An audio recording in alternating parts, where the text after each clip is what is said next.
नमस्कार, आप देख रहे हैं सिटी पोस्ट लाइव। मैं हूं सृष्टि राज। बीजेपी ने अपनी पहली सूची में 71 उम्मीदवारों के नामों की घोषणा कर दी और इस सूची में सामाजिक समीकरणों और संगठनात्मक संतुलन को महत्व दिया गया है। पार्टी ने 61 विधायकों को फिर से मौका दिया, जबकि 10 नए चेहरे भी शामिल हैं। आपको बता दें, इसमें कुछ एमएलसी भी शामिल हैं और पूर्व सांसद भी शामिल हैं। कौन-कौन है वो, इसके ऊपर विस्तार में जानकारी देने के लिए और इस लिस्ट में आखिर पूरा मिलाकर क्या मायने हैं इस लिस्ट के, इसके ऊपर विस्तार में जानकारी देंगे सिटी पोस्ट लाइव के चीफ एडिटर श्रीकांत प्रत्युष। तो सर, क्या है इस लिस्ट के पूरे देखिए, मायने? 2020 में हारी हुई 6 सीटों पर प्रत्याशियों को बदला है बीजेपी ने। जी। और पहली बार पहली सूची सामने आई है। जी। आपने देखा ही कि भाजपा ने आज अपने प्रत्याशियों की सूची जारी की, जी। तो सबकी नज़र दौड़ी कि भाई किसको टिकट मिला, किसका कट गया। केंद्रीय नेतृत्व की ओर से घोषित सूची में 71 सीटों पर उम्मीदवारों के नामों की घोषणा की गई है। जी। और ये दावा किया गया है कि 2 दिन पहले ही ये सूची फाइनल हो गई थी। तो तो इस सूची के माध्यम से सामाजिक समीकरणों को, संगठनात्मक संतुलन और जीतने की क्षमता को प्राथमिकता दी गई है। जी। पहली सूची में 2 चरण के मतदान वाली सीटें सम्मिलित हैं।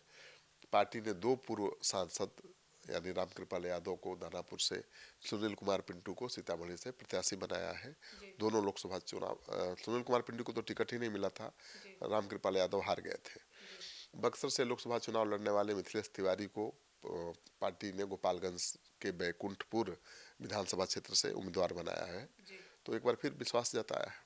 सर, तो पहली सूची में 9 महिलाओं को टिकट देकर पार्टी ने आधी आबादी के प्रति भी अपना प्रतिनिधित्व तो प्रकट कर दी है।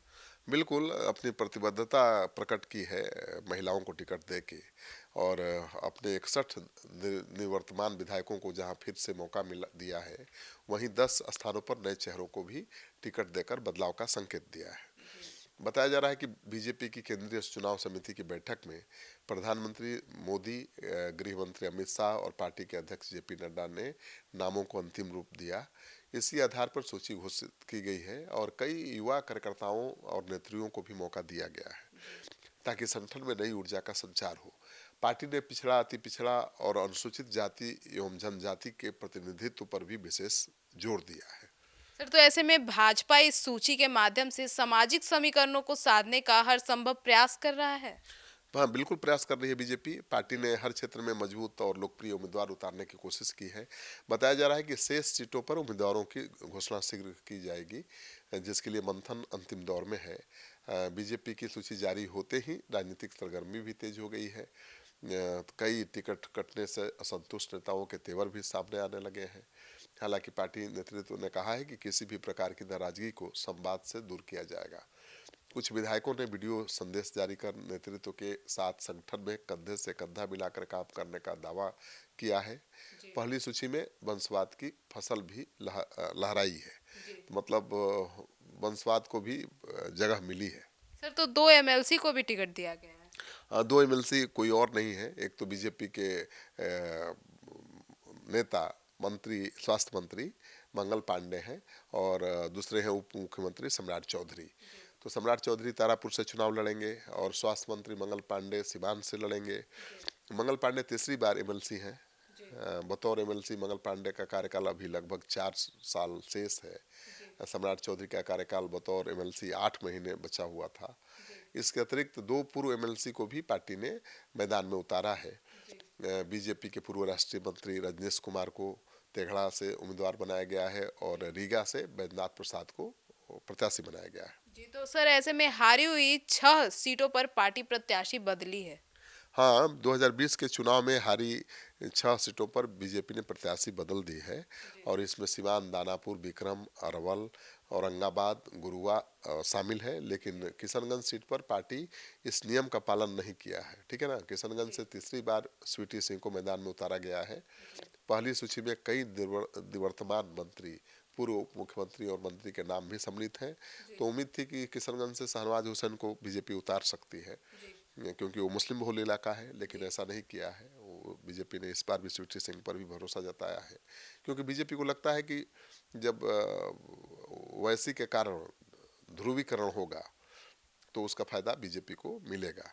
जी। और अब देखना यह है कि सूची तो बहुत ठीक दिख रही है। जी। उम्मीदवार भी दमदार दिख रहे हैं, नए चेहरे भी हैं, जी। युवा लोग भी हैं और अनुभवी जो नेता हैं जैसे रामकृपाल यादव, जी। ठीक है, सुनील कुमार पिंटू, जी। वो दोनों सांसद रह चुके हैं। जी। रामकृपाल यादव तो मंत्री भी रह चुके हैं, तो उनको भी जगह दी गई है। नानापुर सीट तो बीजेपी का ही सीट था, लेकिन रितलाल यादव ने बीजेपी को वहाँ हरा दिया और माना जा रहा था कि अब रितलाल से सीट छीनना बड़ा मुश्किल काम है। जी। तो लेकिन इस बार सही समय है, रितलाल जेल में बंद है और कहा जाता है कि उनके डर से बनिया समाज वोट डालने नहीं जाता था, इस वजह से बीजेपी की हार होने लगी।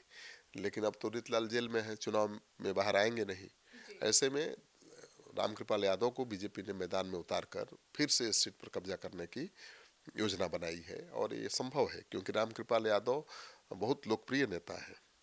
उनके अपने निजी संबंध हैं बहुत लोगों से और इसी आधार पर वो यादव वोट बैंक में भी अच्छी खासी सेंधमारी करेंगे। तो वहाँ तो 10-15% यादव वोट बैंक में कोई सेंधमारी कर ले तो चुनाव जीत जाएगा। रामकृपाल यादव तो उससे ज़्यादा करेंगे जी। और रामकृपाल यादव लोगों के बीच रहने वाले नेता हैं, उनको मौका मिला है तो अच्छी बात है और मुझे लगता है कि चुनाव जीत गए तो मंत्री भी बन सकते हैं। तो सुना आपने हमारे इस डिबेट को। तो अब बीजेपी की इस लिस्ट में पूर्व सांसद, एमएलसी और नए चेहरे, कुछ नए चेहरे भी शामिल है और कुछ पुराने भी शामिल हैं। और अब देखना होगा कि आखिर बीजेपी इस रणनीति के साथ कितना वोट बैंक साथ पाती है और अपनी जीत पा पाती है। आपकी क्या राय है कमेंट सेक्शन में जरूर बताइएगा। तो फिलहाल इस खबर में इतना ही। आगे की खबरों के लिए जुड़े रहिए हमारे साथ और देखते रहिए सिटी पोस्ट लाइव। धन्यवाद।